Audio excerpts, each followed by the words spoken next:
grande chance de pouvoir avoir des parents qui étaient très soucieux d'une éducation musicale et ils nous ont emmenés très tôt, on était 6 enfants, à l'Académie Asciné simplement. Et puis pendant presque 10 ans, j'ai traîné dans l'Académie qui est un des hauts lieux culturels à mon sens, pas seulement culturel mais aussi pour la beauté du lieu qui est très inspirant. Ça a été vraiment un berceau incroyable de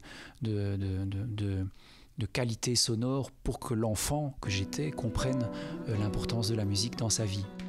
J'étais un mordu, à partir de 12-13 ans, je savais que c'était la musique que je voulais faire.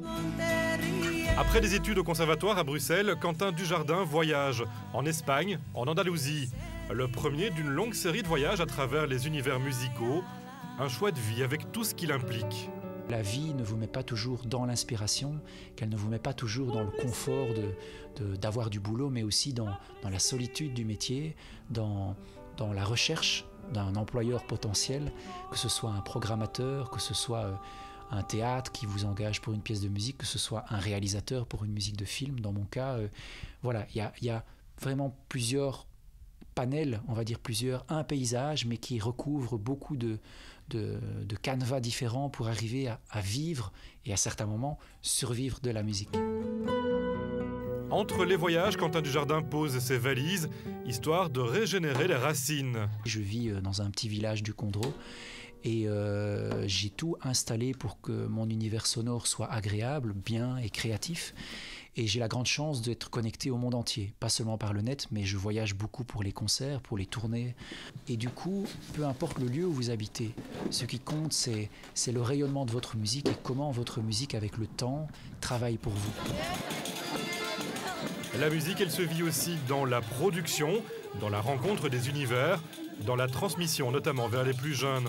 Quentin Dujardin accompagne le groupe galicien Yalma, ici avec les jeunesses musicales.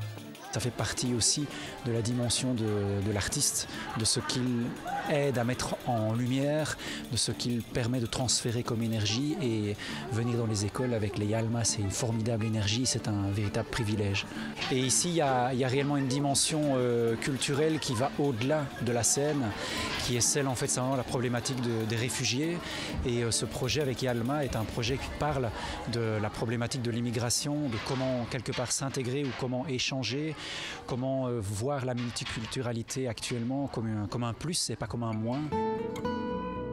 La musique comme vecteur de rencontres et de connaissances, comme moyen de lutte contre l'ignorance et la place des artistes au cœur battant du monde.